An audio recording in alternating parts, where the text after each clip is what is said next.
आम्रपाली बौद्ध काल में वैशाली के वृज्जसंग की इतिहास प्रसिद्ध लिच्छवी राजनृत्यांगना थी। इनका एक नाम अम्बपाली या अम्बपालिका भी है। आम्रपाली अत्यंत सुंदर थी और कहते हैं जो भी उसे एक बार देख लेता वह उस पर मुग्ध हो जाता था। अजातशत्रु उसके प्रेमियों में था और उस समय के उपलब्ध साहित्य में अजातशत्रु के पिता बिंबसार को भी गुप्त रूप से उसका प्रणयार्थी बताया गया है। आम्रपाली को लेकर भारतीय भाषाओं में बहुत से काव्य, नाटक और उपन्यास लिखे गए हैं।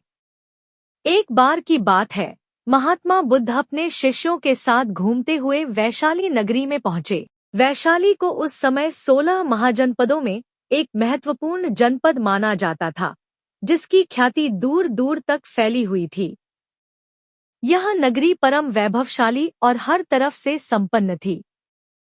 महात्मा बुद्ध के आने की बात पूरे नगर में फैलते देर न लगी। जिसे जब पता चलता वह तभी उनसे मिलने पहुंच जाता और उनके उपदेश सुनकर खुद को भाग्यशाली समझता। बुद्ध का चरित्र ही ऐसा प्रभावशाली था कि उनसे प्रभावित हुए बिना कोई नहीं रह सका।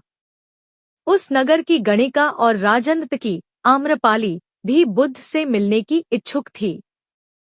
वह खुद महात्मा बुद्ध के पास चलकर आई और उन्हें अपने घर भोजन के लिए आमंत्रित किया। उसने इतने सरल और प्रेम भाव से बुद्ध से विनती की कि बुद्ध मना नहीं कर सके।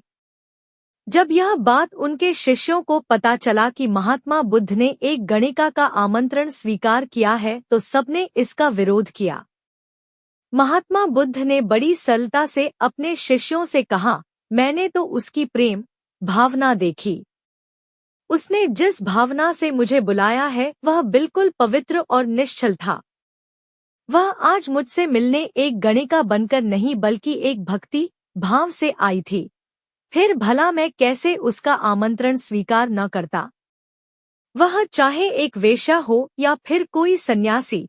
यथासमय बुद्ध आम्रपाली के घर भोजन के लिए गए। वह पहले से ही भोजन की सारी व्यवस्था करके भगवान बुद्ध के आने की राह देख रही थी। मन में यह विचार भी आ रहा था कि कहीं बुद्ध अपनी बात से मुकर न जाए। इतने बड़े सन्यासी भला क्यों एक वेश्या के बुलाने पर उसके घर आकर भोजन करेंगे। परंतु जैसे ही आम्रपाली ने बुद्ध को अपने घर आते देखा, उसकी प्रसन्नता का ठिकाना न रहा। वह दौड़कर दरवाजे पर गई और उनका स्वागत किया। खुद अपने हाथों से भोजन परोसा और उनकी आवभगत की। महात्मा बुद्ध के शिष्यों ने जो उनके साथ आए थे जब एक वेश्या को, जिसके कदमों में खुद सम्राट बिंबसार से लेकर अजातशत्रु थे, पूरी वैशाली जिसके एक झलक पाने के लिए तरसती थी, उसे एक सन्यासी के लिए ऐसा व्यवहार करते देख बुद्ध के शिष्यों के मन में अपने गुरु के लिए सम्मान और ज्यादा बढ़ गया। आम्रपाली ने महात्मा बुद्ध के व्यक्तित्व के बारे में जैसा सुना था, उनसे मिलने के बाद वह उनसे उससे ज्यादा प्रभावित हुई और उसी समय वह बुद्ध की शरण में चली गई। अपनी सारी संपत्ति वह बौद्ध मठ के नाम करके आजीवन भिक्षुणी बन गई।